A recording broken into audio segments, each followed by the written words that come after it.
반갑습니다. 설계 수업을 시작하도록 할게요. 이 수업이고요. 오늘은 선생님 학교가 아닌 다른 장소에서 동영상을 찍고 있는 배경이 지금 부족하거나 조금 자, 자세한 내용은 PPT를 보면서 설명을 드릴 건데 그러기 전에 몇 가지 설명을 할게요. 일단은 여러분들이 과제를 하는 실습을 할 용지입니다. 용입니다. 우리가 이거를 뭐라고 부르냐면 켄트지라고 불러요. B4 사이즈예요. B4 사이즈. 나중에 PPT에 규격이 나와 있고 이게 여러분들 7층에 실습 조교실에 가면 이게 구비가 되어 있어요. 근데 지금 여러분들이 학교에 나올 수 없는 상황이기 때문에 이거를 도보문고나 이런 데 가면 팔아요. 파니까 이거를 사셔가지고 쓰시면 될 것 같고 나중에 학교 이제 3주차부터는 나올 거니까 그때는 이제 실습실에서 조교 실습실에서 이거를 가져다가 사용을 하시면 됩니다.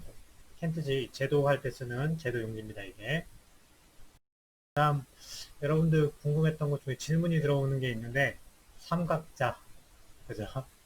삼각자 요 삼각자 꽤 크죠? 꽤 크죠? 이렇게 테마다 딱 대보면 그만합니다. 꽤 크죠? 그죠? 이게 사이즈가 이 정도면 한 50cm가 넘을 거예요. 55cm에서 60cm 가까이 나와요. 이 변이. 이렇게 하면 이게 한 45cm쯤 나올 거예요. 이게 45cm 나올 겁니다. 그래서 두 개가 여러분들 이렇게 세트로 돼 있을 건데 이걸 쓰세요. 여기 보면 눈금이 있는 것도 있고 없는 것도 있는데 선생님은 눈금이 있는 것도 있고 없는 것도 있어요. 있는 걸 써도 되고 없는 걸 써도 되고 중요한 게 아닙니다. 중요하지 않은 이유는 여러분들이 앞으로 제도를 하게 되면 자에 있는 눈금은 볼 일이 없어요. 볼 일이 없는 이유는 왜 그러냐면 여러분들이 앞으로 뭘 쓰게 되냐면 이 스케일 얘를 쓰게 됩니다. 그래서 모든 건 이 스케일을 이용해서 측정을 해요. 자는 단지 제도를 하기 위한 도구일 뿐이지 거리를 재는 용도, 길이를 재는 용도로 쓰지 않아요. 그래서 모든 거는 다 이 스케일 바를 가지고 사용을 합니다. 이 스케일 바가 있으셔야 되고요. 척이라고 하는 걸 여러분들이 이해를 할 수 있어야 이 스케일 바를 이용하는데 편리합니다. 그리고 제도를 하면 이제 수정을 할 일이 많이 생기지. 그죠? 그럼 지우개질을 막 하면 더러워져요. 종이가 더러워져요. 근데 거기에 손을 가지고 이렇게 문지르게 되거나 이렇게 툭 치면 손에는 약간의 유분과 수분이 묻어 있기 때문에 이게 종이에 묻게 되면 번져. 그러면 여러분들이 열심히 작업한 게 지저분해집니다. 그래서 이렇게 보면 비가 있어요. 비. 제도용 비가 있습니다. 이 빗자루예요. 이걸로 이렇게 털어내는 겁니다. 이렇게. 제도용 비를 사용을 하세요. 손으로 하는 걸 여러분들이 습관을 들이면 지저분해지고 나중에 좀 도면이 여러분들이 봐도 좀 별로예요. 그래서 깨끗하게 안 그려져요. 그래서 이걸 하시고 그리고 또 하나는 이거 뭔지 여러분들 다 알죠? 종이 테이프장 그죠? 종이 테이프 선생님이 얘기해줬죠. 아티스트 테이프라고 이야기를 해드렸습니다. 너무 두꺼운 거는 필요 없고요. 이 정도면 한 1cm 정도 되거든요. 이 정도면 충분해요. 이거보다 두꺼운 것도 있지만 이거보다 굳이 두꺼운 거는 안 쓰셔도 됩니다. 이걸 가지고 나중에 여러분들이 모형을 만들거나 아니면 제도를 할 때 종이를 제도판에 고정하는 용도로 씁니다. 그리고 임시 고정용으로 쓰는 건데 이 뜻이 여러분들 하나쯤 가지고 계셔야 됩니다. 이거 말고 그냥 테이프 쓰는 사람도 있어. 아크릴 테이프 쓰는 사람인데 쓰지 마세요. 미리 얘기해요. 그거 쓰지 마세요. 이거 종이 테이프 이거 쓰세요. 이거 안 비싸요. 이게 훨씬 싸요. 이걸 쓰세요. 그죠? 앞으로 여러분들 이거 많이 쓸 거예요. 그 다음 여러분들 궁금한 것 중에 샤프 어떤 걸 사야 되는지 잘 모르는 사람들 있죠. 자, 선생님은 샤프를 사실 굵기별로 다 가지고 있어요. 다 가지고 있는데, 기본적으로 가장 두꺼운 거 하나는 무조건 있어야 돼. 지금 보면 색깔이 다르지. 요런 거는 좀 저렴한 제도 샤프예요. 이게 얼마더라? 이게 5,000원인가? 뭐 그럴 건데. 이게 0.9mm. 주황 색깔 비슷한 노란색이죠. 이게 0.9mm짜리입니다. 0.9mm. 그리고 얘, 파란색. 이게 0.7mm예요. 0.7mm, 그리고 0.9mm. 이 둘 중에 하나는 여러분들이 반드시 하나 구비를 하세요. 여러분들이 제도를 할 때 반드시 필요합니다. 그래서 굵은 것 중에 요 두 개 중에 하나는 무조건 구매하시고, 그 다음에 뭐 필요에 따라서 여러분들이 0.3mm 또는 0.1mm도 있고요. 0.5mm도 있어요. 뭐 다 살 순 없고, 제일 굵은 거 하나랑, 그 다음에 여러분들 0.5mm 쓰지 마세요. 될 수 있으면. 별로 추천하지 않습니다. 뭐 0.3mm, 그다음에 뭐 0.9mm 뭐 요 정도면 사실 제일 적당하긴 한데, 여러분들이 보고 사는데 너무 얇은 거, 그리고 너무 굵은 거, 그거는 여러분들이 지금 쓰기엔 좀 어려워. 그래서 적당하게 쓰려면 0.3mm, 0.7mm가 더 좋을 수도 있고, 그죠? 선생님 같은 경우에는 거의 대부분 이거 하나 가지고 있어요. 0.9mm. 여러분들이 나중에 제도를 잘하게 되면 선 굵기 표현을 할 때 0.9mm로 0.9mm, 0.7mm, 0.5mm, 0.3mm, 0.1mm까지 표현할 수 있어. 근데 지금은 여러분들이 그게 어렵잖아요. 그죠? 그래서 종류별로 다 사는 친구들도 있는데, 쌤도 학생 때는 이걸 종류별로 다 샀어요. 사실 다 있었어. 근데 나중에 쓰다 보니까 그렇게 많이 필요가 없더라고. 그래서 한 두 개 내지 많으면 세 개 정도 있으면 되는데, 여러분들이 판단을 해보길 바래요. 뭐 몇 미리 사라라고 말하기도 좀 어렵고, 여러분들 따라서 편한 게 있을 거야. 그죠? 선생님 같은 경우에 이게 편했어요. 0.9mm가 편했어. 근데 또 0.7mm를 선호하는 분들도 있어. 여러분들 생각해서 일단 굵은 거는 이거나 이거 둘 중에 하나는 반드시 하나 사세요. 제도 샤프 설명해 드렸고, 그다음 지우개질을 할 때, 여러분들이 지우개를 쓰다 보면 지우개도 번져. 그죠? 그래서 좀, 그리고 뭉툭하잖아, 지우개가 좀. 그래서 깔끔하게 하기가 어려운 경우가 많아요. 그럴 때 필요한 게 또 이런 게 필요해요. 이게 전동 지우개인데,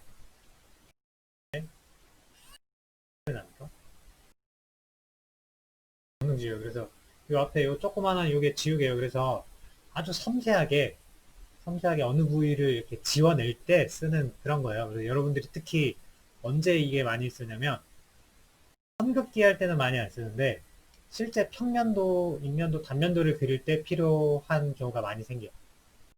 그리고 글씨 쓸 때. 그냥 지우개로 지울 때는 생각보다 여러분들이 잘 안 돼. 어려워요. 그래서 그냥 지우개 쓰면 안 되고, 일반 지우개를 쓸 경우에는 지우개 칼이라고 있어. 지우개 칼이라고 있는데, 그 칼판이 있어. 조그만한 거. 그거를 쓰셔야 돼요. 안 그러면 내가 지우고 싶지 않은 것까지 같이 막 지워져가지고 잘 안 됩니다. 그래서 그걸 사던가 이걸 사던가, 뭐 여러분들 선택 사항, 사실 선생님도 둘 다 있어요. 둘 다 있는데 뭐 어떤 걸 쓰든 여러분들 선택 사항입니다. 저기 있는데 찾아서 좀 보여줄까요? 이거예요, 이겁니다. 그래서 여기 보면 이렇게 뻥뻥 뚫려 있죠? 뚫려 있는 요 사이, 요거를 딱 맞춰가지고 제도 용지에 딱 대고 이 위에다가 지우개질을 하는 거야. 그러면 깔끔하게 지워질 수 있겠지. 그죠? 이런 걸 씁니다. 요걸 사도 좋고 아니면 전동 지우개를 써도 좋고, 여러분들 편한 걸 쓰세요. 자, 이렇게 설명을 쭉 하고 나니까 마치 선생님이 여러분들 뭐 사라고 하는 것 같잖아요. 그죠? 근데 오해는 하지 말고, 어, 건축과의 특성이에요. 선생님도 처음에 학생 여러분들처럼 입학해서 놀란 것 중에 하나가 살 게 너무 많아. 살 게 너무 많아. 필요한 게 너무 많은 거야. 이런 제도 용지, 그 다음에 뭐 이런 비, 그죠? 이런 것도 샤프도 싸지도 않고, 그죠? 사실 돈이 많이 들어있는 과 중에 하나입니다. 그래서 여러분들이 가끔씩은 돈이 너무 많이 들어서 부담스럽다 하는 경우도 있을 거야. 선생님도 그런 경험을 했었는데 이게 근데 한번 사면 계속 쓸 애들이에요. 여러분들 이거 나중에 버리지 말고 다 여러분들 졸업할 때까지 쓸 거고 나중에는 컴퓨터를 더 많이 쓰긴 하지만 그렇다고 해서 이게 필요 없는 건 절대 아닙니다. 특히 여러분들 졸업하면 나중에 건축사 시험을 보잖아. 그죠? 그 건축사 시험이 미래에 어떻게 변할지는 아직 장담할 수 없지만 아직까지는 손으로 도면을 그려야 되는 시험입니다. 그래서 여러분들이 손으로 그리려면 지금 보여드렸던 이거, 이런 거, 그죠? 다 필요해요. 다 있어야 시험 치러 갑니다. 이거 전동지우개 이런 거 다 있어야 돼요. 선생님도 그래서 이거 가지고 있는 거예요. 다 필요한 것들이니까 너무 뭐, 불하게 생각하거나 아깝게 생각하지 마시고, 제대로 여러분들이 이제 설계를 배워야 되니까 준비를 잘 해주시길 바랍니다. 자, 이렇게 해서 간략하게 설명을 끝내고요. 여러분들이 이제 과제는 준비물 잘 챙겨서 하시고 본격적으로 우리 수업을 선생님이 PPT를 보면서 설명을 하도록 하겠습니다. 자, 우리가 2주차에 배울 내용은 이것처럼 창작이란 무엇인가에 대해서 한번 배워보겠습니다. 그리고 여러분들이 실습할 내용은 이제 설계 표현 연습 1번 성극기가 되겠습니다. 여기 나오는 SPC 이거는 우리가 굉장히 중요한 겁니다. 그래서 여러분들이 이 SPC라고 나와 있는 이 항목 건축 소통 능력과 형태 및 공간 구성 능력을 키우기 위해서 우리가 성극기 연습을 하고 있다라고 생각을 하시면 될 거예요. 지난 시간에 보여드렸던 것처럼 주별 수업 계획서 안에 오늘은 창작이란 무엇인가 그리고 실습으로는 성극기 이렇게 두 개가 있습니다. 넘어가 볼게요. 그래서 여러분들이 그러면 창작이란 무엇이라고 생각하는가에 대해서 좀 공부를 할 필요가 있는데 건축과는 예술과 공학의 중간 정도 되는 학문이에요.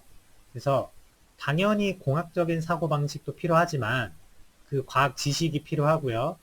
왜냐하면 건물이라고 하는 게 굉장히 안전이 중요합니다. 그래서 무너지면은 안 되잖아. 그죠? 그러면 그렇게 무너지지 않고 효율적으로 우리가 그 공간을 쓰기 위해서 공학적인 지식이 굉장히 많이 필요합니다. 그런데 또 한편으로는 우리가 이 공간을 우리가 로봇처럼 기계적으로 사용하는 게 아니라 그 안에서 편안함을 느끼고 그 다음에 편리하기도 하고 효율적이기도 하고 한편으로는 경제적이기도 하면서 또 생활할 때 사람이 굉장히 편안함을 느끼면서 뭔가 아름다움도 느끼고 단지 육체적으로 느껴지는 물리적인 공간뿐만이 아니라 감성적으로 느끼는 것도 굉장히 중요하죠. 그래서 미라고 하는 게 굉장히 건축의 중요한 요소예요. 그래서 건축의 3요소라고 하면 우리가 구조, 기능, 미 이렇게 이야기를 할 때 이 미라고 하는 미적인 부분 이게 굉장히 중요한 거예요. 그죠?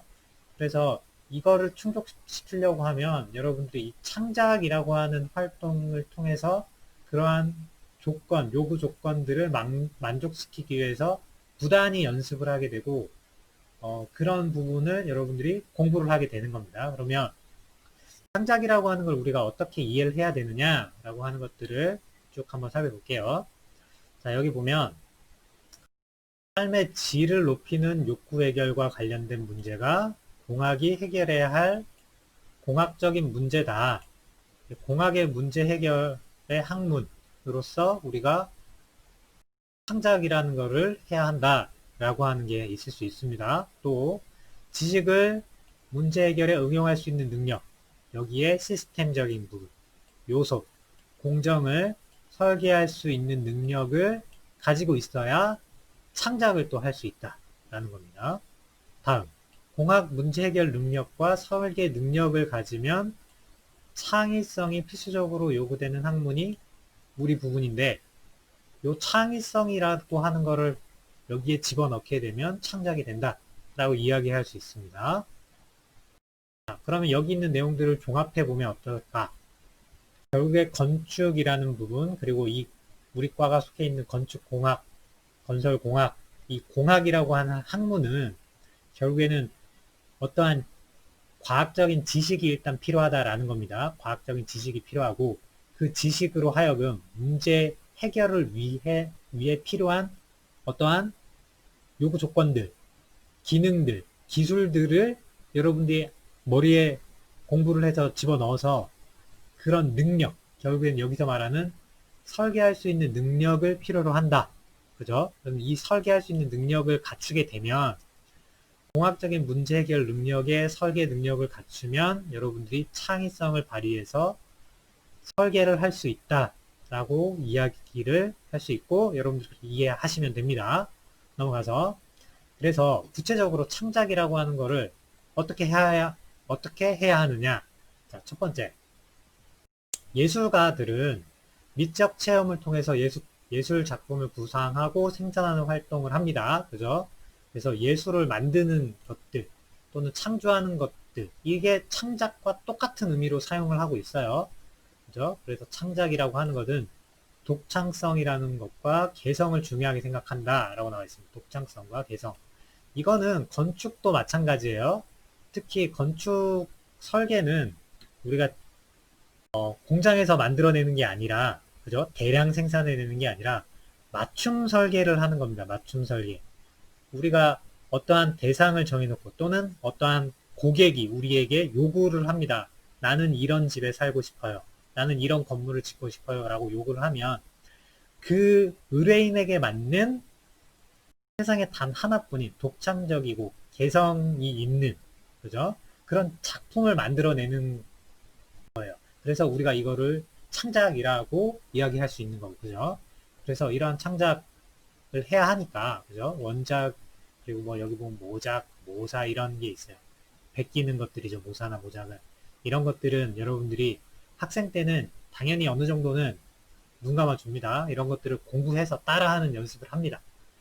하지만 나중에 여러분들이 실력이 어느 정도 이제 성숙되고 나면 모작이나 모사를 하는 게 아니라 여러분 스스로 독창성과 개성을 갖춘 작품들을 만들어내야 된다 라고 생각을 하시면 될 것 같아요. 밑에 있는 내용들은 뭐 큰 중요한 내용입니다. 그래서 그런 것들이 있다 라는 거고요. 여기 보면 이 작품 두 개가 굉장히 유사하죠. 그죠? 굉장히 유사합니다. 이랬을 때 이거는 한편으로 말하면 뭐 모작이나 모사일 수도 있지만 같은 제품일 경우에는 우리가 신발을 이렇게 이거 신발이죠. 신발을 이렇게 보관한다고 생각하기가 어렵죠. 이게 하나의 독창성과 개성을 살린 작품인 거예요. 얘가 그렇죠? 이렇게 이해할 수도 있는 겁니다. 자, 넘어가서 그럼 창의성이라고 하는 거는 어떻게 만들어지느냐라는 거예요. 그럼 창작, 창의적 아이디어를 창출하고 예술의 분야에서 필요한 중요한 과제이자 속성이다 라고 되어 있습니다. 창의성, 창의적 아이디어로 혁신을 이루어 새로운 것을 생각해내는 특성, 엔지니어의 속성이라고 이야기합니다. 어렵게 써놨는데 대표적으로 이 창의성이 뛰어난 사람 우리가 누구를 이야기하냐면 스티븐 잡스를 이야기합니다. 그 스티븐 잡스는 어떤 이야기를 했었냐면 나는 창조를 한 게 아니라 그러니까 새로운 거를 만들어낸 게 아니라 기존에 있던 것을 혁신했다 라고 이야기해요. 혁신했다. 여기 또 나오는 혁신하는 사람이다 라고 해요. 그죠? 그래서 이거 밑에 건 읽어보세요. 그래서 창의적인 사람이라고 하는 것은 결국에는 융합적인 지식 능력을 갖춘 사람을 우리가 최근에는 창의적인 사람이라고 많이 설명을 하고 있고요. 여기 보면 콘센트가 있는데 우리가 콘센트 뽑을 때 굉장히 불편하죠. 힘들잖아. 그죠? 그때 뽑기 쉽게 이렇게 구멍 하나만 이렇게 딱 뚫으면 이게 바로 혁신인 거죠. 기존에 없던 걸 새로 만들어낸 게 아니라 제품을 혁신함으로써 굉장히 사람들에게 편리함을 제공하고 만족감을 제공하는 이런 것이야말로 창의적인 사람이라고 보는 겁니다.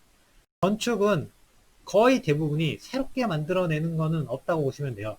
이미 거의 대부분은 만들어져 있어. 그럼 여러분들은 어떻게? 혁신하는 거예요. 혁신을 함으로써 원래 있던 건물을 조금 여러분들이 혁신을 해서 새로운 사용자가 아주 편리하게 쓸 수 있도록 도움을 주는 이게 바로 창의적인 능력이 되겠습니다. 넘어가서 이건 뭔지 압니까? 여기에 얼음물, 그러니까 차가운 거나 또는 뜨거운 물 같은 이런 것들을 올려놓으면 얘가 온도에 의해서 전기를 만들어서 충전을 하는 이런 아이디어 제품들이에요. 그죠? 이런 뜨거운 것 또는 차가운 것에 대한 그 온도차를 이용해서 전기를 생산하는 기술은 사실 있었나 봐. 선생님도 정확히 몰랐는데 이런 기술이 원래 만들어진 지가 좀 됐다고 해요. 있었는데 그거를 커피죠. 어떠한 카페나 이런 데서 쓸 수 있게끔 요즘은 카페를 많이 가니까 사람들이 그죠. 그때 쓸 수 있게끔 이렇게 만들어 놓은 제품 아이디어죠. 그죠? 이런 것들이 결국에는 창의적인 제품, 창작 제품이 되는 겁니다. 그래서 이런 걸 잘하려면 건축하는 분들은 사실 여러 가지 지식들이 많이 필요해요. 그게 뭐 언어적인 것, 역사적인 것, 종교적인 것, 철학적인 것, 문예적인 것, 음악, 그다음에 미술, 공연, 뭐 이런 것들이 많이 필요합니다. 그런 것들을 여러분들이 많이 알아야 거기에 맞춰서 어떠한 문제 해결 능력을 키우고 해결책을 제시해서 혁신을 할 수 있거든. 그죠? 그래서 이런 것들을 여러분들이 키워야 되는데 최근에는 단순하게 공학적인 지식만 가지고는 안 되고 여기도 이야기하지만 인문학이라고 하는 것들을 여러분들이 좀 공부를 하셔야 돼요. 그래서 결국에 인문학이라고 하는 것은 사람을 위한 학문이라고 보시면 돼요. 사람에 의한 학문, 사람을 위한 학문, 이런 것들이에요. 공학이라고 하는 것은 뭐 최종적으로는 사람을 위한 것일 수 있지만 그 과정이 사람을 위한 것만은 아니에요. 어떤 기술들은 사람을 해롭게 하는 기술도 있어요. 그죠? 근데 그런 것들을 어떻게 기술적인 것들을 인문학적인 거를 융합해가지고 혁신을 할 수 있느냐가 최근에는 굉장히 중요한 것이었고 그 혁신을 가지고 성공한 대표적인 기업이 삼성 그리고 애플 이런 기업들이죠. 혁신을 통해서 회사를 가치 있는 회사로 만든 기업들. 그죠? 이렇게 만들었습니다. 여러분들도 이런 것들에 대한 관심이 필요합니다. 그래서 창의적인 사고를 위해서 필요한 네 가지를 보면 유창성, 융통성, 독창성, 그리고 정교성 이렇게 네 가지를 우리가 요구를 하고 있어요. 유창성을 보면 특정 자극 혹은 문제에 대해 제한된 시간 내에 가능한 많은 양의 아이디어와 해결책을 생각해내는 능력. 결국에 이걸 하려면 뭐가 필요하냐면 여러분들이 아는 게 많이 필요해요. 기본적으로 컴퓨터로 치면 데이터베이스가 있는 상태에서 그 데이터베이스를 검색해서 자료들을 찾아오는 거야. 그죠? 그럼 여러분들이 머릿속에 그 문제에 대한 지식들을 많이 가지고 있으면 아무래도 해결책을 찾아내는 해결을 위한 아이디어들이 많이 떠오르고 다양하게 떠오를 수 있다라는 겁니다. 그래서 이런 것들을 위해서 여러분들이 지식이 많이 필요하다라는 거고요.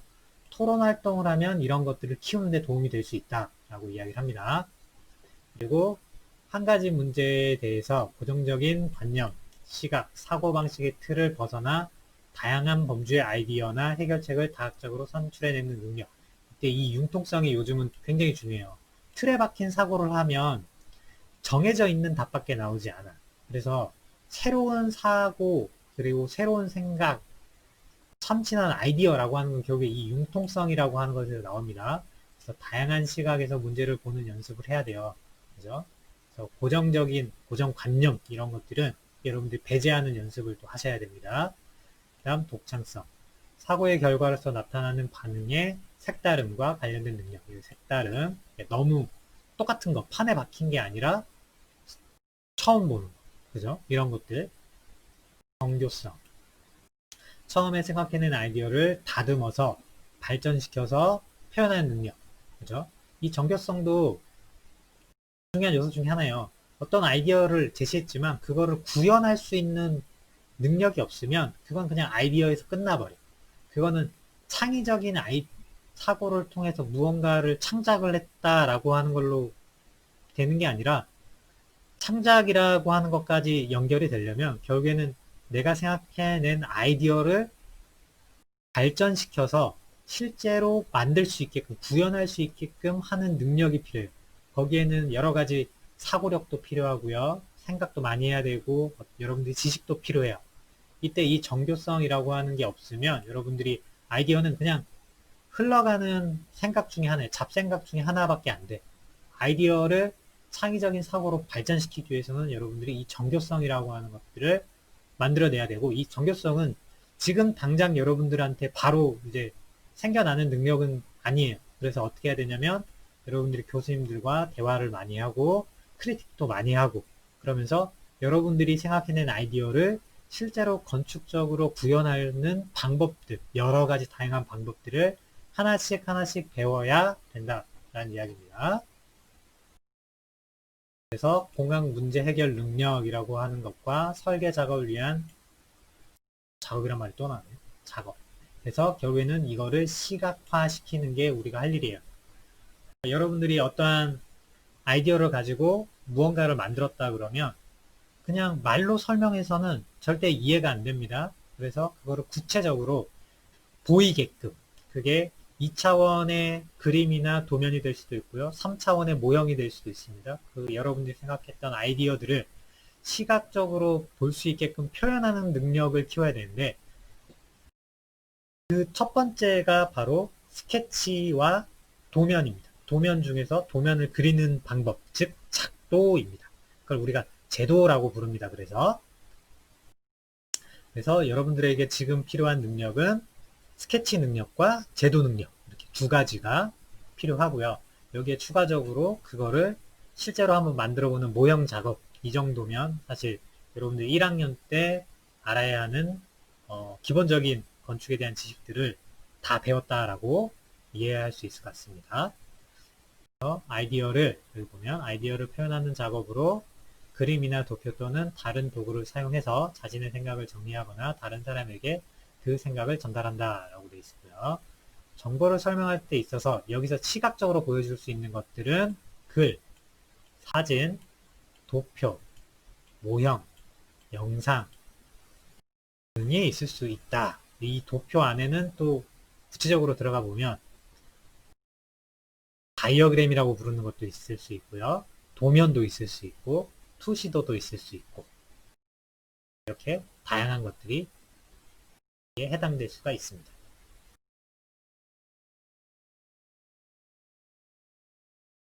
이런 것도 일종의 이제 창의적인 사고죠. 반드시 이런 형태로 써야 하는 게 아니라 이렇게도 쓸 수 있다. 이런 것들, 그죠? 일종의 혁신을 위한 아이디어 중에 하나일 거예요. 그죠? 좀 높이 조절을 할 수 있는 것도 있고, 기능적으로 다른 역할을 하게끔 쓸 수 있고, 하나의 제품을 여러 가지로 쓸 수 있게끔 한 거죠. 그래서 플로우 차트와 다이어그램이 나와 있네요. 맨 처음에. 여러분들이 시각화하는 방법의 일종이에요. 이 플로우 차트라고 하는 것과 다이어그램은 여러분들이 이제 어떻게 사용하는 방법이 조금 달라요. 이 플로우 차트라고 하는 거는 일단 한국말로 하면 흐름도라고 보시면 됩니다. 흐름도. 또는 뭐 프로세스라고도 부를 수 있는데 일단 이 흐름도입니다. 흐름도. 그래서 시작해서 어떠한 행동, 그 다음에 사고, 판단을 해야 되는 부분이 나오고요. 여기서 선택을 합니다. yes or no. 딱 선택을 하죠. 그래서 만약 yes를 선택했을 때 또 어떤 사고 과정, 판단을 해야 될 때 yes 또는 no 선택을 했을 때 결과적으로 어떻게 간다 라고 하는 흐름도를 만들 수 있는데, 이거는 이렇게만 만들 수 있는 게 아니라 공간에 대해서도 이거를 도입할 수 있어요. 자, 학교라고 해볼까요? 학교에 학생이 왔습니다. 현관에 왔습니다. 자, 계단을 이용할 것인가? 엘리베이터를 이용할 것인가? 계단을 이용한다. No. 그럼 에스컬레이터를 탄다. 바로 7층으로 간다. 설계실에 도착한다. 그죠? 자, 여기서 계단을 이용한다. Yes. 그럼 계단을 타고 올라가다 보면 2층도 있고 3층도 있고 4층도 있고 합니다. 그럼 자, 2층에 도착했다. 2층을 둘러본다. Yes 또는 No. 둘러본다. Yes. 그럼 2층을 한 바퀴 돌고 2층에 뭐가 있는지 파악하고 다시 3층으로 올라간다. 그죠? 그렇게 반복해서 결국에는 7층에 도착하면 설계실에 도착한다. 이런 방법도 있는 거예요. 그죠? 공간 안에서도 여러 가지 플로우 차트라고 하는 걸 만들어낼 수 있고, 이런 것들이 나중에는 우리가 동선이라고 부르는데, 이 사람의 행동을 내가 원하는 방향으로 유도할 수 있게끔 공간 배치를 하거나 공간 계획을 하는 것들이 나옵니다. 그때 이러한 플로우 차트 이용할 수 있고요. 그 다음 다이어그램 같은 경우에는 이런 식으로 이거 버블 다이어그램 형식으로 표현한 건데요. 이렇게 있으면 뭐 여기는 지속 가능한 건설이라고 하는 주제에 대해서 핵심 키워드들이 이렇게 나열이 된 겁니다. 그래서 지속 가능한 건설에는 시스템 효율성, 그 다음에 자원의 재활용, 친환경 소재, 주거 효율성, 에너지 경영, 신재생 에너지가 있다라고 하는 걸 이렇게 표현을 하는 거고, 건축 쪽에서는 뭐 이렇게 쓸 수 있어요. 공간의 중심에 거실을 놓고, 거실의 전면부에 놓게 뭐 예를 들면 현관이다. 현관. 그리고 뒤에 가는 게 뭐 예를 들면 부엌이다. 그럼 부엌. 그 다음에 여기에 뭐 화장실, 다용도실, 안방, 뭐 작은 방 이런 식으로 딱딱 배치할 수 있겠죠. 그죠? 뭐 이런 식의 다이어그램도 만들어낼 수 있어요. 똑같은 다이어그램이지만 다른 용도로 사용할 수 있다라고 하는 것도 여러분들이 아셔야 됩니다. 자, 넘어가서 공학 쪽이다 보니까 건축 설계를 할 때는 아무래도 우리가 공학 쪽에 있다 보니까 공학적인 데이터들도 여러분들이 관심 있게 좀 보게 될 거고 많이 보일 거예요. 그때 이렇게 막대 그래프 형식으로 나오는 것들도 있고 꺾은상도 있습니다. 그때 이러한 표를 보고 여러분들이 이 정보를 이해하는 능력도 필요해요. 왜냐하면 나중에 여러분들이 이런 표의 형태로 그래프의 형태로 여러분들이 설명을 해야 될 수도 있거든. 그죠? 그럼 이러한 어떻게 보면 통계와 유사한 거지만 사실 통계라고 말하기엔 너무나 단순한 내용이지만 이런 것들도 표현할 줄 알아야 되고 볼 줄도 아셔야 됩니다. 최근에는 뭐 코스트에 관련된 것, 돈, 비용과 관련된 것 또는 에너지와 관련된 것들을 이런 식으로 많이 표현을 하기도 합니다. 다음 시각화의 중요한 요소, 여러분들이 지금 이제 과제를 하고 있는 스케치입니다. 스케치. 여러분들 그 스케치북 사서 스케치를 이제 시작했겠죠? 그래서 프리핸드 스케치와 제도가 어떻게 다른지를 지금 보여주고 있어요. 그럼 스케치를 보게 되면 공간을 그림을 그려요. 공간. 그죠? 근데 제도를 보게 되면 이거는 공간이라고 보기는 어렵죠. 왜냐면 이거는 3차원을 그렸는데 제도는 2차원을 그렸으니까. 그죠? 그리고 또 뭐가 다를까? 여기 보면 가구도 있고 테이블도 있지만 이 테이블의 이 폭이 얼마인지 알 수 있어요? 모르죠. 이 가구 높이가 얼마인지 알 수 있어요? 의자 높이가? 모르죠. 이 천장 여기서부터 바닥까지 얼마인지 알 수 있어요? 모르죠. 여긴 치수가 없잖아. 그죠? 알 수가 없어요. 근데 여긴 어떻습니까? 여기 보면 기둥과 기둥 사이의 거리가 여기 표현이 되어 있어요. 그리고 얘는 축척이라는 거를 맞춰서 작업을 했기 때문에 여러분들이 스케일 바를 가지고 재보면 이 의자 사이즈가 얼마인지 테이블 폭이 얼마인지 다 알 수 있습니다. 얘는 축척이라는 게 있기 때문입니다. 축척. 축척이 존재합니다. 제도에 중요한 거는 축척이 있다라는 거예요. 그래서 이거를 누구한테 주든 자를 가지고 재보면 이 치수가 얼마인지 정확한지 알 수 있고 그걸 보고 실제로 이 건물을 지을 수 있어요. 이 스케치를 보고는 건물을 지을 수 없어. 근데 이 도면을 보고는 건물을 지을 수 있어. 이게 차이입니다.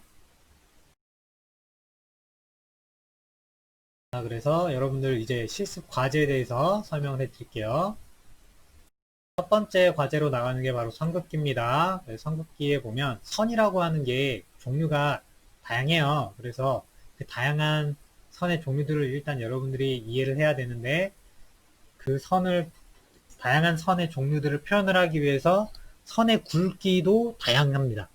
그렇다 보니까 그 선의 굵기를 표현하기 위해서 아까 이야기했던 0.1mm부터 0.9mm까지 선의 그 굵기를 다양하게 표현하기 위한 제도 샤프들이 만들어져 있는 겁니다. 선긋기란 해서 첫 번째 보면 선은 건축물을 도면에 나타내는 가장 기본적인 방법이고 가장 중요한 요소다. 그죠? 그래서 선은 굵기와 모형에 따라서 명칭과 용도가 다르다.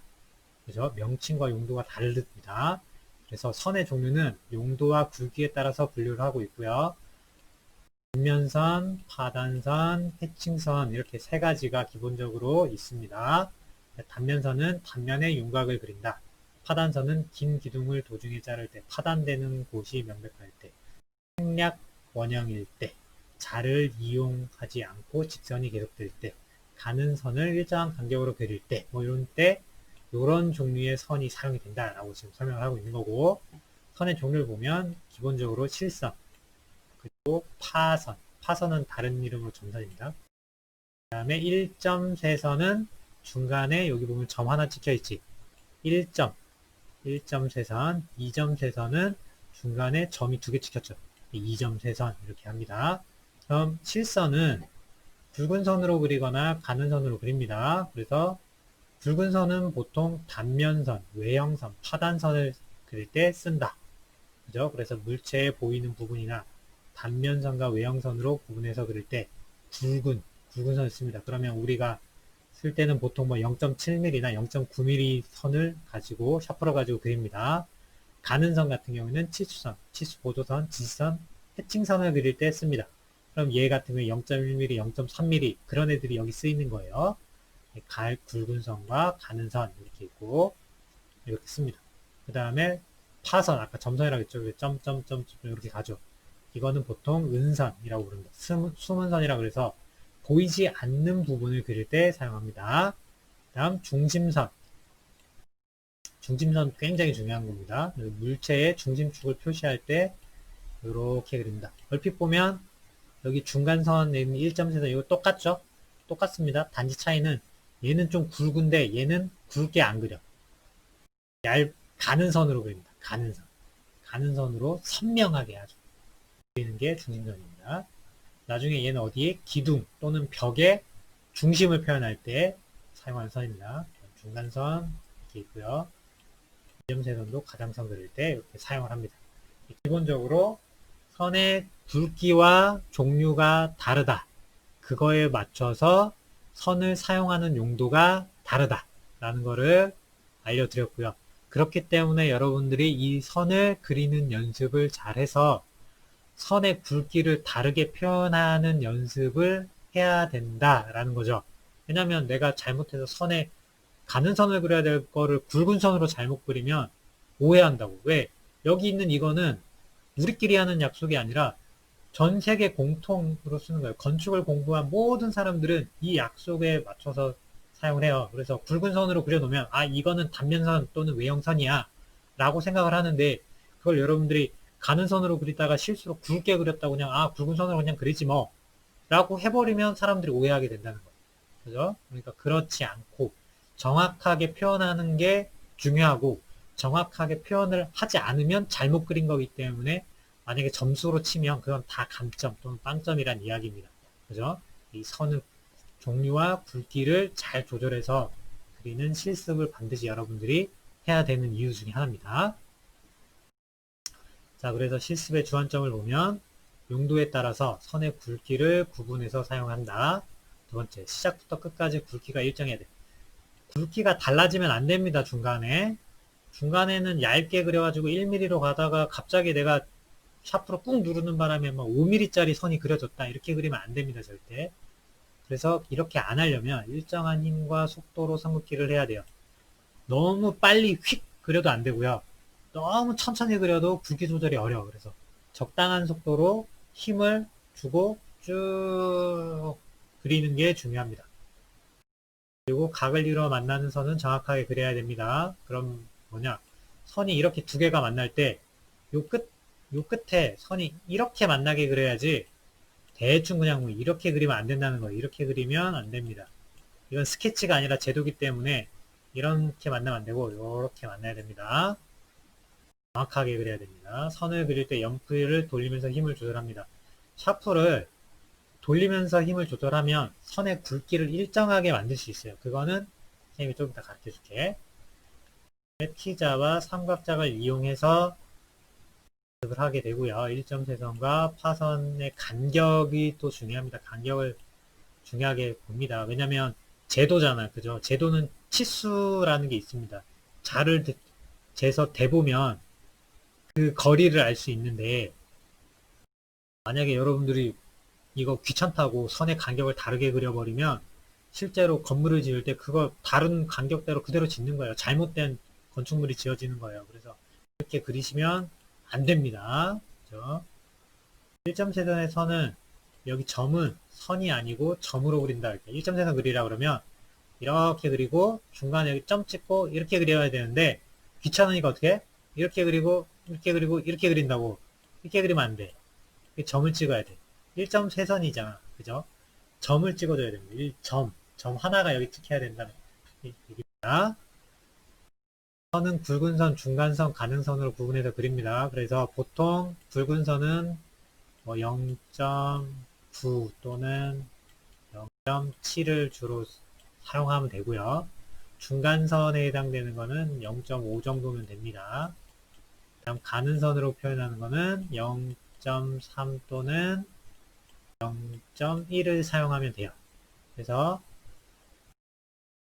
그래서 종류를 하나, 둘, 세 개 정도로 구별해서 그림을 그릴 수 있으면, 제도할 수 있으면 여러분들이 잘 하고 있는 거다 라고 생각합니다.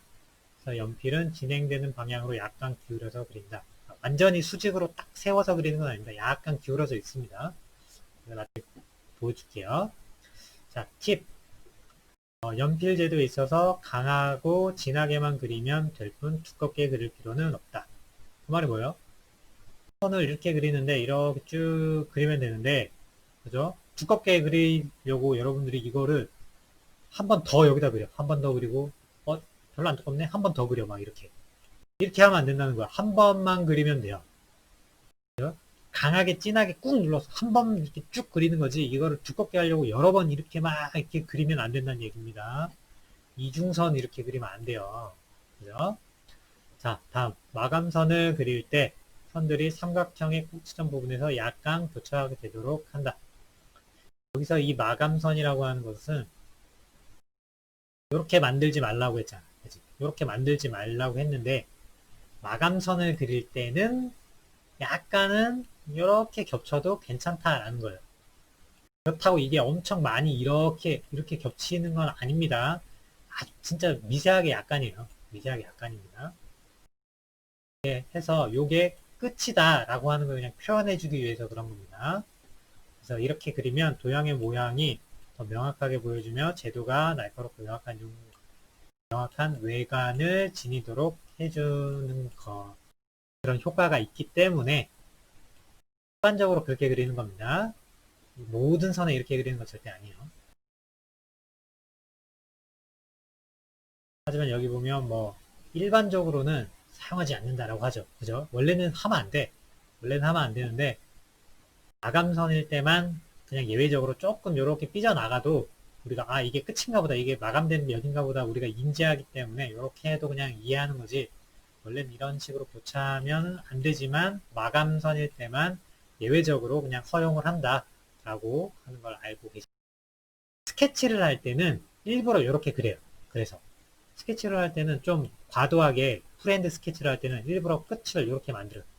선이 이렇게 겹치는 게 이렇게 그리는 것보다는 이렇게 그리는 게 좀 더 보기 좋아요. 그래서 스케치 때는 이렇게 해도 괜찮은데, 될 수 있으면 제도에서는 이 방법을 추천하진 않아요, 선생님은.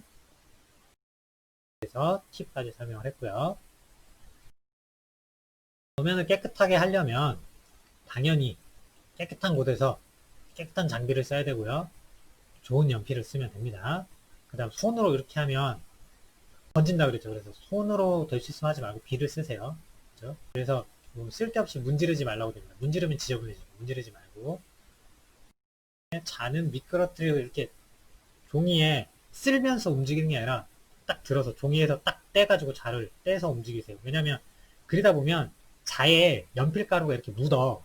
그럼 그걸 여러분들이 이렇게 쓱 하면은 그 연필가루들이 종이에 묻으면서 번집니다.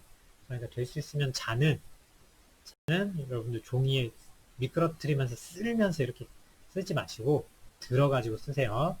그 다음에 선을 그릴 때 올바른 작도법 나오는데, 파선하고 파선 이렇게 점으로 된 애들이 만날 때는 이렇게 교차되도록, 점과 점이 만날 때는 모서리는 이렇게 모서리가 이렇게 해서 이렇게 갈 수 있게 해주고, 이렇게 교차할 때도 하면 이렇게 교차할 수 있도록, 이렇게 교차할 수 있도록 이렇게 교차하는 부분이 명확히 보이게끔 이렇게 해달라는 거예요. 이게 교차하는 부분이 안 보이지, 이렇게 하면.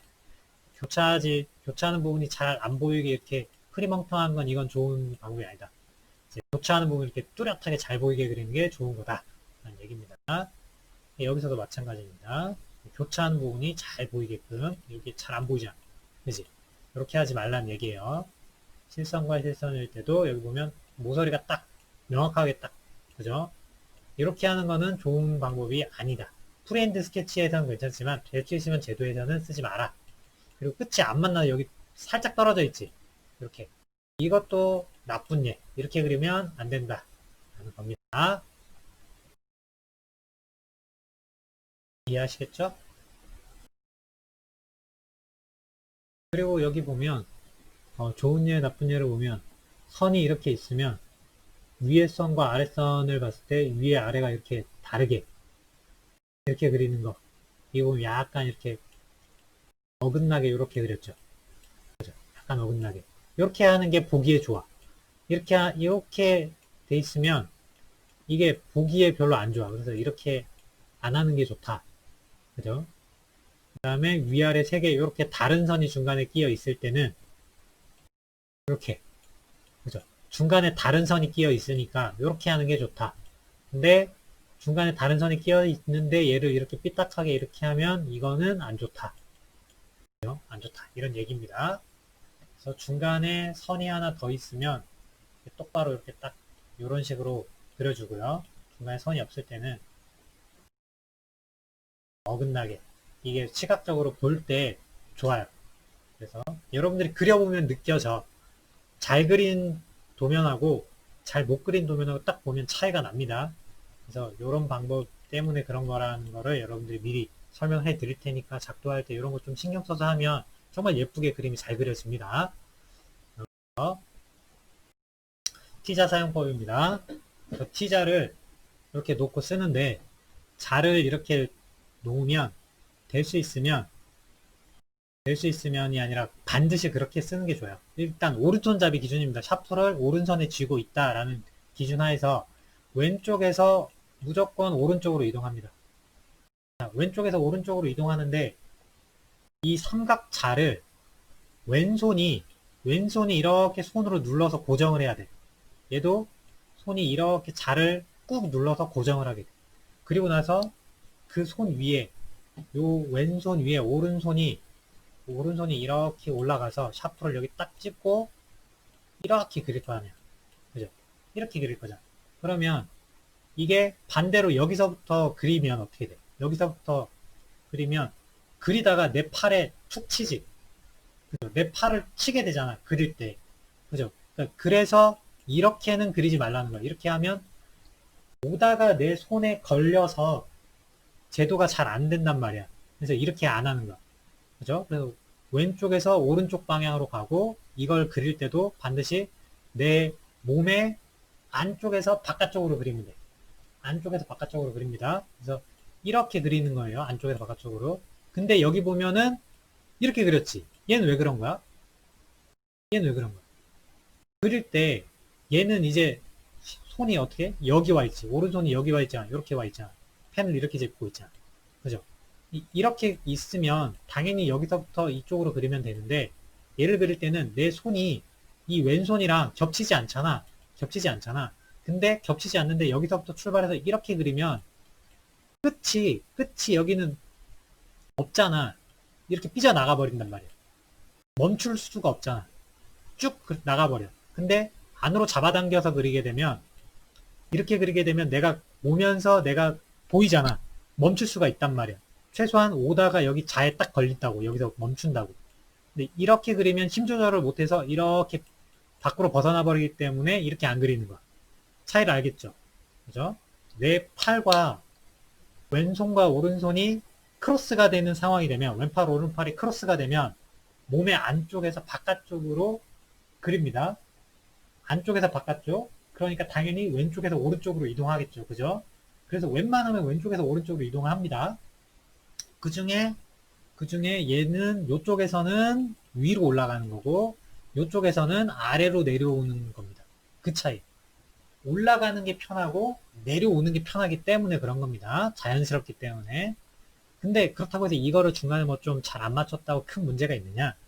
당연히 그런 건 아닙니다. 단지 이렇게 그려야 여러분들이 실수를 안 하고 빨리 제도가 빨리빨리 효과적으로 잘 되기 때문에 이런 방법으로 그리라고 가르쳐주고 이걸 여러분들 몸에 익숙해져가지고 몸에 좀 배야 습관이 돼야 다음에 그릴 때도 이런 식으로 되는 거야. 아니면 막 여러분 마음대로 그리면 시간이 굉장히 오래 걸리고 비효율적으로 작업이 되기 때문에 올바른 사용법을 여러분들에게 가르쳐 드리는 겁니다.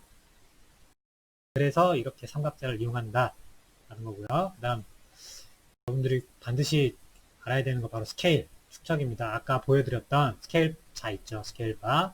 스케일 바 보면 여러 가지 사이즈가 있는데 여기 요거 30cm짜리 있죠. 요거 반드시 하나 구입하세요. 요거 필요합니다. 요거 반드시 하나 있으셔야 되고 이걸 가지고 여러분들 스케일을 표현하는데 지난 시간 동영상에 제가 잠깐 이야기했어요. 건물이 굉장히 큰데 이 굉장히 큰 건물을 여러분들이 비포 사이즈에다가 어떻게 그림을 옮겨 그릴 거예요? 그냥 여러분들 마음대로 뭐 어떻게 스케치하듯이 그리면 여러분은 알아볼 수 있지만 다른 사람이 그걸 알아보고 우리가 이 건물을 똑같이 다시 지으라 그러면 지을 수가 없잖아. 그죠? 그래서 뭔가 규칙이 있어야 될 거잖아. 규칙을 만들어야 규칙에 따라서 건물을 작은 종이에다 그리고 그 작은 종이를 보고 실제로 큰 건물을 지을 수가 있잖아. 그죠? 그 규칙의 가장 기본이 바로 스케일이라고 하는 거예요. 이 스케일이라고 하는 거는 축척이라고 부르면서 비율이라고 이해하시면 돼요. 비율. 굉장히 큰 거를 굉장히 작게 그릴 때 일정한 비율에 의해서 작게 만든 거지. 그죠? 그때 그 일정한 비율이라고 하는 게 2분의 1로 축소할 수도 있고 3분의 1로 축소할 수도 있고 10분의 1이 될 수도 있고 100분의 1이 될 수도 있는 거예요. 이게 작게 축소할 때 사용한 그 비율, 그 비율이 건축에서는 우리가 축척 또는 스케일이라고 부르는 거예요. 그래서 스케일 자에는 여기 보면 100분의 1부터 600분의 1까지 표현이 되어 있어요. 100분의 1부터 600분의 1까지 표현되어 있으니까 이걸 가지고 여러 가지를 다 볼 수 있어. 자, 100분의 1을 가지고 1대1도 알 수 있고 비율 계산해 보면 아니까. 그죠? 공 두 개 빼버리면 되잖아. 그죠? 그러면 1대1부터 1대10도 알 수 있고 그죠? 여기 1대12로 돼 있는 거를 반으로 나누면 5분의 1도 알 수 있지. 그죠? 근데 다행히 500분의 1이라고 하는 게 있어. 그죠? 500분의 1이라는 게 있어. 그러니까 여기 이걸 두 개 떼버리면 5분의 1도 알 수 있고 6분의 1도 알 수 있고 200분의 1, 300분의 1, 400분의 1이 있으니까 2분의 1, 3분의 1, 4분의 1 다 알 수 있지. 그죠? 그 다음 30분의 1도 알 수 있잖아. 30분의 1도 알 수 있는데 이 30분의 1을 여기다가 곱하기 2 해버리면 얼마가 돼? 15분의 1이 되잖아. 그죠? 여기 없는 축적 중에 15분의 1도 만들어 쓸 수 있어. 그럼 나중에 15분의 1, 150분의 1 이런 거 계산할 수 있겠지. 그죠? 계산할 수 있습니다. 250분의 1은 어떻게 할 수 있어? 500분의 1을 가지고 50분의 1, 500분의 1에 곱하기 2 하면은 250분의 1 되잖아. 그죠? 또는 50분의 1에 곱하기 2 하면 25분의 1 되잖아. 그죠? 이렇게 해서 여러 가지 스케일 다 가지고 다 알 수 있어. 비례하는 방법으로 다 계산해내는 거예요. 이렇게 하는 거. 이거를 그래서 스케일 자를 여러분들이 익숙해져야 돼요. 많이 쓸 거기 때문에 자꾸 보고 익숙해져야 여러분들에게 도움이 많이 됩니다. 특히 좀 지나면 나중에 여러분들 실제 도면, 건축 도면을 주고 스케일에 맞춰서 도면을 그려봐라 라고 시킬 건데 그때 여러분들이 스케일 자를 쓸 줄 모르면 고생을 합니다. 그러니까 미리미리 좀 스케일 자랑 친해져 놓고 나중에 우리가 대면 시간이 되면 선생님이 따로 이 스케일 자를 보는 방법을 또 여러분들한테 한 번 더 설명을 해 드릴 거예요. 그래서 이 스케일 자를 이용해서 자가 없어도 우리가 작업을 이거 하나만 가지고 한다라고 하는 걸 보여드릴 겁니다. 그래서 그래서 척도를 결정하는 방법 보면 실물이 도면에 표현되는 크기와 도면 내용의 표현 방법과 점유도가 바뀌게 된다라고 하는 겁니다. 축척의 기입 방법, 보통 우측 하단에 표시된 표제란에 기입을 하고요. 각도면 타이틀 제목 하부에마다 척도를 씁니다. 이 스케일이 안 써 있으면 도면에 우리가 치수를 알 수가 없어요. 그래서 반드시 스케일이 들어가야 되고, 그 다음에 각층 평면도나 배치도나 이런 데는 당연히 방위 표시, 그리고 도면의 이름 표시, 그리고 스케일 표시, 이거 기본적으로 들어가 있는 것들이, 이런 거 빼먹으면은 안 되죠. 자, 이렇게 해서 축척을 기입하는 방법까지 설명을 했고, 이 축척이라고 하는 거를 여러분들이 좀 이해를 하려면 나중에 설명할 시간이 좀 넉넉하게 있을 때 설명을 해야겠지만, 짧게 좀 부연 설명을 하자면, 예를 들어서 100m짜리 건물입니다. 가로 폭이 100m인 건물이 있습니다. 이렇게 여기서부터 여기까지가 100m야. 100m니까 건축에서는 밀리미터 단위를 쓰죠.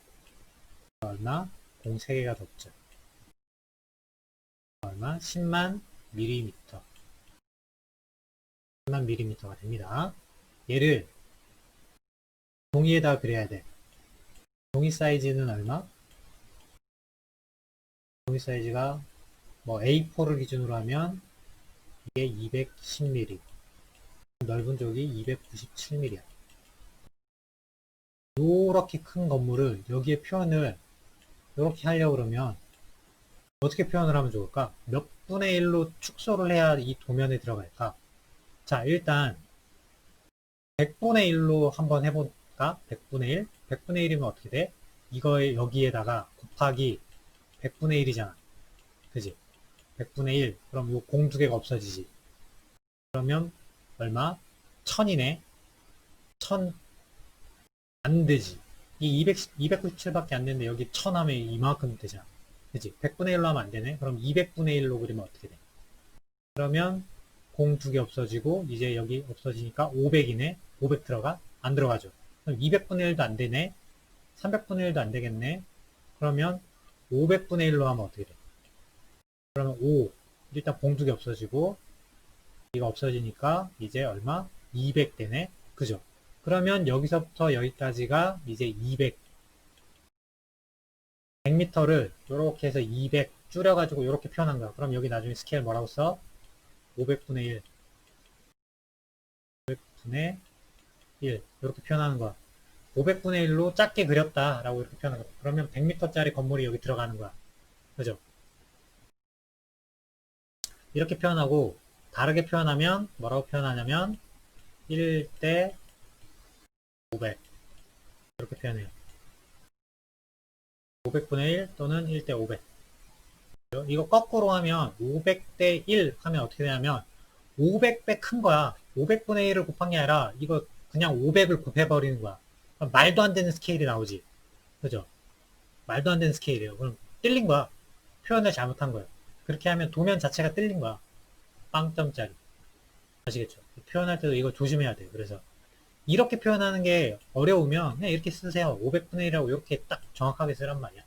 그죠? 이렇게 쓰면 됩니다. 몇 분의 1로 작게 그렸다 라고 딱 표현하는 거예요. 그리고 나중에 이 건물의 실제 크기를 내가 알고 싶을 때는 스케일 바에서 500분의 1로 돼 있는 거를 딱 대보면 바로 알 수 있지. 딱 대보면 사이즈를 바로 알 수 있습니다. 그래서 이제 과제 나갑니다. 아까 이야기했죠. 실습 용지는 7층에 실습 조교실에 있습니다. 가운데 있는 데 있죠. 거기에 있어요. 거기서 받아갈 수 있고요. 그 다음에 지금 학교를 여러분들이 못 나오고 있으니까 시중에서 구매할 때는 비포 켄트지를 사시면 됩니다. 비포 사이즈를 사세요. 사이즈가 이렇게 됩니다. 아까 선생님 보여드린 거 있죠. 이게 비포 사이즈예요. 사셔가지고 여기다가 연습을 하시고 이거를 그 친구 중에 T자 사이즈를 어느 정도로 하면 좋냐고 또 물어본 친구들이 있어요. T자가 한 1m 정도 돼야 된다고 하는 이유는 1m가 안 되면 여러분들 책상에 종이를 가운데 이제 놓고 여러분 작업을 하는데 T자가 너무 짧으면 T자는 책상 모서리에 고정을 해가지고 그리는 거란 말이야. 그러면 T자가 너무 짧아. 그럼 작업을 할 때 어떻게 되냐면 여러분 몸을 이렇게 삐딱하게 옆으로 가가지고 저 구석에서 작업을 해야 돼. 굉장히 힘들어요. 그러니까 넉넉하게 1m 정도는 돼야 내가 책상 가운데쯤 어디에서 작업을 해도 T자가 충분한 그 폭이 나와가지고 작업이 된단 말이야. 그래서 1m 정도 되는 T자를 쓰라고 이야기를 하는 거고, 나중에 7층 가보면 여러분들 선배들이 쓰던 T자들이 또 많이 있을 거야. 그 친한 선배들이 있으면 좀 달라고 해서 받아서 쓰는 것도 하나의 요령입니다. 하시고요. 켄트지를 이용하시고 T자와 삼각자를 이용해서 작업을 합니다. 그리고 보면 가로, 세로, 도면 바깥에 윤곽선을 그립니다. 윤곽선을 그리고요. 그 다음에 첨부한 그림과 같이 위아래를 알맞게 띄우고 하단부에 학년, 반, 학번, 성명을 쓴 다음 거기에다 작도를 합니다. 이렇게 나오고요. 스케일을 사용하기 위해서 하단에서 모델 기준으로 200분의 1 스케일자를 이용해서 그립니다. 300분의 1, 400분의 1, 500분의 1, 600분의 1 정사각형을 작도한다. 이렇게 해서 작도가 끝나면 나눠진 영역의 간격에 따라서 수평선, 그 다음 사선 그리면 됩니다. 그래서 예시를 지금 보여드리면 이렇게 나옵니다. 사각형으로 그리죠. 정사각형을 이렇게 그리고 사선으로 이렇게 그립니다. 실습 내용 여기 보이시죠? 종이의 크기와 여러분들이 그려야 되는 그려야 되는 그 삼각기 연습하는 거, 어떤 거를 그리는지 쭉 이렇게 설명이 되어 있습니다. 그래서 지금 보여드리는 이 PPT는 강의 자료에 그대로 올려드릴게요. 그대로 올려둘 테니까 여기 있는 내용 참고해가지고 여러분들이 실습을 하시고 다음 주에 우리가 대면 수업할 때 여기 있는 거를 가지고 오세요. 선생님한테 보여줘야 됩니다. 가지고 오시고 포트폴리오에 이거를 잘 챙겨서 해야 되니까 포트폴리오도 같이 가지고 오세요. 작업할 때 그거 손에 그냥 들고 다니다가 다 지저분해지고 하니까 잃어버리니까 포트폴리오 같이 가지고 와서 거기에 잘 철해서 꼽아서 다니세요. 가지고 오세요. 이렇게 해서 실습 1, 실습 2, 방법은 이렇게 쭉 보시고요. 실습 2 이렇게 만듭니다.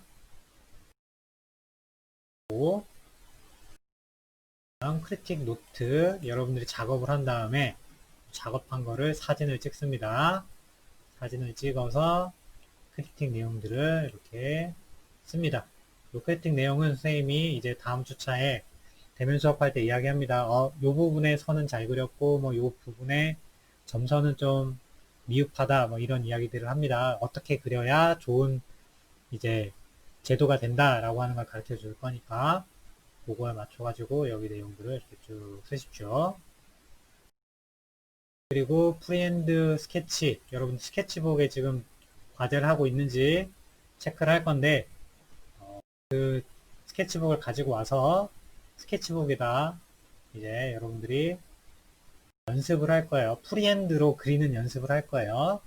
그러니까 바로 스케치를 바로 건물 스케치 그리고 막 이렇게 하면 또 여러분들이 중간에 선 긋기 연습이 안 된 상태라서 좀 어려울 수 있어요. 그래서 스케치북 앞쪽에다가 여러분들이 이런 지금 보여드린 이런 선 긋기 연습을 합니다. 여기 보면 가는 선, 중간선, 굵은 선 이렇게 돼 있죠. 그죠? 그래서 스케치북 한 페이지에 그리고요. 스케치북은 양면 쓰지 말고 한쪽 면만 쓰세요. 그래서 가는 선, 굵은 선, 중간선 이렇게 해서 선그기 연습 하나. 스케치북에 그리는 거요. 두 번째. 아까는 가로로 그렸는데 이번엔 세로로. 가는 선, 중간선, 굵은 선. 그래서 연습 두 번째. 세 번째는 이제 대각선으로 그립니다. 대각선으로 그리는데 얘는 가는 선, 얘는 중간선 하지 말고 얘는 그냥 굵은 선으로 하죠. 가는 선, 굵은 선 해서 이렇게 대각선으로 그리는 거. 반대로 그리는 거. 굵은 선, 얘를 굵은 선, 얘를 이제 가는 선. 그래서 1.3선입니다. 1.3선, 1.3선 그리는 즉 이렇게 그리면 사실 아까 안 된다 그랬죠. 점 이렇게 딱 찍혀 있어야 된다 그랬는데 어느 정도 약간 이렇게 있는 건 괜찮은데 너무 이렇게 길게 가는 이런 것만 하지 마세요. 1.3선 그리는 거. 1.3선은 이렇게 세 개가 한 세트예요. 가는 선, 중간선, 굵은 선. 가는 선, 굵은 선, 중간선. 반복해서 연습. 하나, 둘, 셋, 넷, 5개 이렇게 됐죠. 그 다음에 얘는 파선, 은선이라고도 부르는 파선, 이렇게 점점점 가는 선. 이거 그리라고 촘촘하게 이렇게 그리기가 귀찮다고 이걸 이렇게 그리는 애들 있어. 이렇게 그려오는 애들 있어. 안 됩니다. 그렇죠? 촘촘하게 그려주세요. 이렇게 그려오고, 그 다음에 세로로도 그려오고. 여기서는 가는 선 이만큼 그리고 중간선 이만큼 그리고 굵은 선 이만큼 그리고 선, 중간선, 굵은 선 이렇게 그리면 연습 네 번째 스케치북에 하는 거고요. 그래서 여러분들에게 주어지는 과제입니다. 연습을 해 오세요. 연습을 해 오시면 그걸 보고 선생님이 또 크리틱을 따로 여러분들한테 해드릴게요. 이 파일은 보고 해 오시고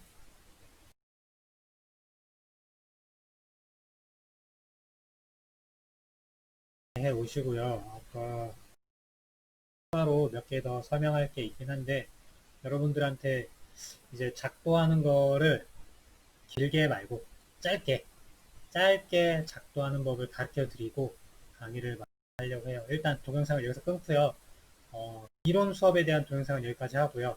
선생님이 따로 작도하는 거를 짧게 찍어서 올려드릴게요. 그러면 작도하는 걸 여러분들이 보고 참고해서 여러분들이 작업을 하기를 바랍니다.